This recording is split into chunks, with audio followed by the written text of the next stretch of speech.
तो hello guys, मेरा नाम है प्रिंस और आप देख रहे हैं एनिमे समीक्षा। चलिए वीडियो को शुरू करते हैं। तो एपिसोड की स्टार्ट में हम देखते हैं कि सेंकू देखता है कि सुइका ने अकेले ही कितना कुछ कर लिया है। फिर सुइका सेंकू को उसका नाइट्रिक एसिड फार्म दिखाती है और कहती है कि इसको बनाने में मुझे कई साल लग गए, मैं बार बार फेल हुई लेकिन फिर भी मैंने वो बना ही लिया। सेंकू कहता है कि जिस मेथड को तुमने यूज किया उसमें काफी टाइम लगता है, लेकिन अगर तुम पेशेंस रखकर धीरे धीरे काम करते रहो तो तुम्हें गारंटीड रिवाइवल फ्लूइड मिल जाएगा। फिर वह सुइका से कहता है कि तुमने काफी अच्छा काम किया। फिर सुइका कहती है कि लेकिन मैं सिर्फ एक ही डोज बना पाई तो मैंने सबसे पहले तुम्हें रिवाइव किया। सेंकू कहता है कि कोई बात नहीं। फिर वो कहता है कि अब 7 सालों में मेरे पहले क्राफ्ट का टाइम है। फिर नेक्स्ट सीन में हम देखते हैं कि सेंकू सिर्फ एक ही दिन में नाइट्रिक एसिड बना लेता है और सुइका ये देखकर काफी ज्यादा शॉक हो जाती है। फिर नेक्स्ट सीन में वो ग्रेप्स का जूस निकाल रहे होते हैं जिससे वो अल्कोहल बनाएंगे। सेंकू कहता है कि इसको फर्मेंट करके अल्कोहल बनने में लगभग आधा महीना लग जाएगा। फिर सेंकू कहता है कि इतने समय में हम काफी सारा नाइट्रिक एसिड बना लेंगे। फिर नेक्स्ट सीन में हम देखते हैं कि आधा महीना बीत जाता है और उन्होंने सिर्फ 16 डेज में ही रिवाइवल फ्लूइड की 16 डोजेस बना ली होती है। फिर हम देखते हैं कि सुइका जाकर कोहाकू को रिवाइव कर देती है और कोहाकू को देखकर सुइका काफी ज्यादा खुश हो जाती है। सुइका उससे कहती है कि अब मैं भी लगभग तुम्हारी उम्र की हो गई हूँ। हम देखते हैं कि कोहाकू भी उसको देखकर काफी ज्यादा खुश हो जाती है और गले लगा लेती है और फिर सुइका रोने लगती है। फिर वो र्यूसी और फ्रांशा को रिवाइव कर देते हैं और सुइका उन दोनों को देखकर भी काफी ज्यादा खुश हो जाती है। फिर र्यूसी सुइका की तारीफ करता है और फिर हम देखते हैं कि वो अपनी साइड के सभी लोगों को रिवाइव करने लगते हैं, जिनमें वो Chelsea, Luna, Taiju, Ukyo, Gen, Chrome, Kaseki, Carlos, Max, Ginro और मात्सुकाजे को रिवाइव करते हैं। हम देखते हैं कि अनपेट्रीफाई होने पर कासेकी काफी ज्यादा फ्रेश फील कर रहा होता है और कासेकी उनसे कहता है कि अगर तुम मुझे बार बार पेट्रीफाई और रिवाइव करते रहे तो शायद मेरे जैसा बूढ़ा आदमी तुम्हारा गोल अचीव होने तक जिंदा रह सकेगा। ये सुनकर क्रोम सोचता है कि अगर हमने कासेकी को कुछ और समय तक पेट्रीफाई रखा होता तो शायद ये थोड़ा और लंबा जी सकता था और वैसे भी उसके मरने पर हम उसको रिवाइव नहीं कर पाएंगे। फिर हम देखते हैं कि सेंकू ने सुकासा को भी रिवाइव कर दिया होता है और हम देखते हैं कि रिवाइव होते ही सुकासा सेंकू से सबसे पहले ह्यूगा के बारे में पूछता है। सेंकू कहता है कि मैं अब उसको ही रिवाइव करने वाला हूँ। सुकासा सोचता है कि क्या होगा अगर ह्यूगा को रिवाइव करने के लिए बहुत देर हो चुकी हो। फिर हम देखते हैं कि सेंकू जाकर ह्यूगा को रिवाइव कर देता है और वो बिल्कुल सही से रिवाइव हो जाता है और उसको देखकर सुकासा शॉक हो जाता है क्योंकि ह्यूगा पहले मर चुका था। हम देखते हैं कि सभी के रिवाइव होने पर वो सभी काफी ज्यादा खुश हो रहे होते हैं और फिर शाम हो जाती है और सुकासा और ह्यूगा जानवरों को हंट करके ले आते हैं और फिर हम उन सभी को साथ बैठकर खाना खाते हुए देखते हैं। फिर र्यूसी बोलता है कि कल से हम सभी लोगों को रिवाइव करने का काम स्टार्ट करेंगे, लेकिन आज हम अपनी विक्ट्री को सेलिब्रेट करने के लिए पार्टी करेंगे। हम देखते हैं कि सभी लोग एंजॉय कर रहे होते हैं लेकिन सुइका कुछ खा नहीं रही होती। कोहाकू उससे पूछती है कि क्या हुआ। सुइका कहती है कि अभी तक मैं खाना अकेले ही खाती थी तो इसीलिए यहाँ पर सभी लोगों के साथ होने की वजह से ही मैं काफी ज्यादा सेटिस्फाई फील कर रही हूँ। तभी र्यूसी वहाँ आकर उससे कहता है कि ये कहना कि तुम सेटिस्फाई हो जबकि तुम्हारा पेट खाली है ये कुछ सही नहीं लगता। फिर हम देखते हैं कि फ्रांशा सुइका और कोहाकू के लिए एक dish coconut milk fruit soup ले आती है। फिर सुइका को भूख लगने लगती है तो सुइका उस डिश को खाती है और वह उसको काफी ज्यादा अच्छा लगता है। फिर हम देखते हैं कि वो सभी एंजॉय कर रहे होते हैं और फिर हम क्रोम, सेंकू और गेन को एक साथ देखते हैं और गेन सेंकू से कहता है कि सुकासा अकेले ही वाटर व्हील के पास गया है। तो हम देखते हैं कि ये सुनकर सेंकू भी वहां पर जाने लगता है और उसके उठने पर सुइका उसको नोटिस कर लेती है, लेकिन फिर गेन उन सभी को मैजिक शो दिखाने लगता है और उन सभी का ध्यान अपनी तरफ कर लेता है। तभी हम देखते हैं कि ह्यूगा सो रहा होता है और फिर हम देखते हैं कि ज्यादा ड्रिंक पीने की वजह से क्रोम को टॉयलेट आने लगता है। क्रोम टॉयलेट करने के लिए जाने लगता है और जाते जाते वो कासेकी के बारे में सोच रहा होता है। क्रोम सोचता है कि अगर हम सभी एक ही टाइम पर रिवाइव हुए थे तो हम में से सबसे पहले जाने वाला कासेकी होगा। हम देखते हैं कि वो ये सब सोच रहा होता है और तभी वो सुकासा और सेंकू को देखता है। सुकासा सेंकू से कहता है कि ह्यूगा पहले अनकॉन्शियस था तो उसे ये नहीं पता होगा कि वो मर चुका था।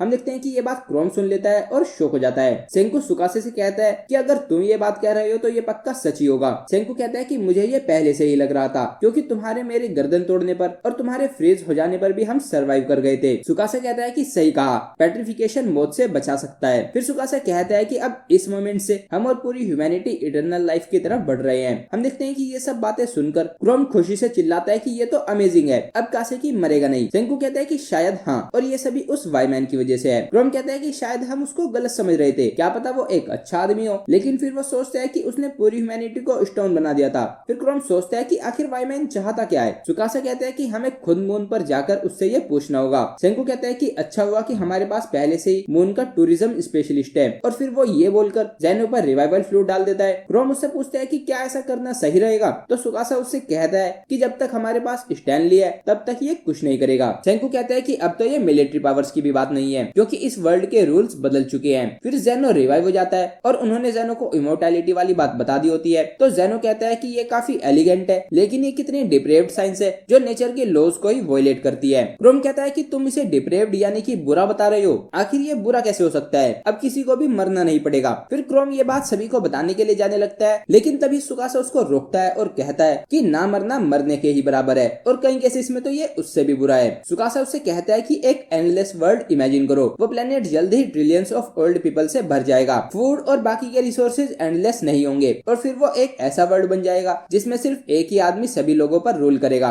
और जब जिसे चाहेगा उसे पेट्रीफाई कर देगा। फिर सेंकू क्रोम से कहता है कि भूलो मत, अभी हमें ये नहीं पता कि पेट्रिफिकेशन से सेल्स का डिस्ट्रॉय होना रुकता है या नहीं। ज़ेनो कहता है कि और उस डिवाइस की बैटरी भी खत्म होने की वजह से हम ये इन्वेस्टिगेट भी नहीं कर सकते। सुकासा कहता है कि जब तक हमें और कुछ पता नहीं लगता तब तक हमें ये बात हम चारों के बीच में ही रखनी होगी। फिर ज़ेनो कहता है कि इस साइंस को कंट्रोल करने पर तुम डिक्टेटर बन सकते हो और फिर वो सेंकू से कहता है कि लेकिन फिर भी तुमने ये बात मुझे बताने का रिस्क उठाया, इसके पीछे जरूर कोई रीजन होगा। हम देखते हैं कि सेंकू उसे उनकी वो कम्युनिकेशन वाली इयरिंग दिखाता है और कहता है कि तुम्हें वाईमैन का 12,800,000 मीटर्स इन 1 सेकंड वाला ब्रॉडकास्ट तो याद ही होगा। सेंकू कहता है कि इसे उस ब्रॉडकास्ट के सिग्नल को पकड़ने के लिए बनाया गया है। फिर ज़ेनो उसको कान में लगाकर सुनता है और कहता है कि ये तो साइलेंट है। सेंकू कहता है कि वो वाईमैन पेट्रिफिकेशन कमांड को नॉन स्टॉप कमांड कर रहा था, लेकिन जैसे ही पूरी ह्यूमैनिटी पेट्रीफाई हो गई तो उसने बोलना बंद कर दिया। क्रोम कहता है कि हमें नहीं पता क्यों, लेकिन वो वाईमैन ह्यूमैनिटी को तब तक पेट्रीफाई करता रहेगा जब तक अर्थ पर ह्यूमन होंगे। सेंकू ज़ेनो से कहता है कि मैंने कहा था कि वर्ल्ड के रूल्स चेंज हो चुके हैं, अब कोई डिक्टेटरशिप नहीं होगी क्योंकि पूरी ह्यूमैनिटी अब इमोर्टल है, लेकिन वाईमैन हमें स्टोन के प्रिजन में कैद कर सकता है। ज़ेनो कहता है कि लगता है कि अब हमें मून पर जाकर उससे डायरेक्टली नेगोशिएट करना होगा। फिर हम नेक्स्ट डे का सीन देखते हैं और वो सभी स्टैनली और उसके सोल्जर्स के स्टैचूज के पास होते हैं। र्यूसी उनसे कहता है कि स्टैनली स्नाइडर के एक्शंस ए कॉम्बैट के रूल्स के हिसाब से थे या फिर बी ये सब एक अटेम्प्टेड मर्डर था। गैन बोलता है कि हम इसको ए मान सकते हैं और फिर वो ज़ेनो से कहता है कि हम तुम्हारे लिए यही कर सकते हैं। ज़ेनो कहता है कि और बदले में तुम्हें इस नासा के डॉक्टर ज़ेनो का रॉकेट बनाने में फुल कोऑपरेशन चाहिए। फिर हम देखते हैं कि ज़ेनो स्टैनली के साथ अपनी फ्रेंडशिप को याद करता है, उनकी बातें मान जाता है और उनकी पार्टी को ज्वाइन कर लेता है। फिर हम देखते हैं कि ज़ेनो और सेंकू दोनों काम पर लग जाते हैं और क्रोम और स्विका उन दोनों को देख रहे होते हैं। फिर हम देखते हैं कि रात हो जाती है और फिर ज़ेनो सेंकू से कहता है कि हम दोनों को फिर से साथ आने में 3700 ईयर्स लग गए। सेंकू कहता है कि और वो भी इस स्टोन वर्ल्ड में स्पेसशिप बनाने के लिए। र्यूसी कहता है कि हमने हजारों किलोमीटर का सफर तय किया है और अब फाइनली हम स्पेस में जाने की स्टार्टिंग लाइन पर खड़े हैं। फिर हम देखते हैं कि सेंकू ने स्पेसशिप बनाने के लिए उसका रोड मैप बना लिया होता है और फिर वो कहता है कि ये पूरी ह्यूमैनिटी को रिवाइव करने का लास्ट स्टेप है। फिर सेंकू कहता है कि ये काफी एक्साइटिंग होगा और फिर यहीं पर एपिसोड एंड हो जाता है। तो गाइस ये था episode 12 of the doctor stone season 4 part 2। अगर आपको वीडियो पसंद आई है तो वीडियो को लाइक कीजिए, चैनल को सब्सक्राइब कीजिए, प्रेस कीजिए बेल आइकन को। मैं मिलता हूँ आपसे नेक्स्ट वीडियो में। Thank you.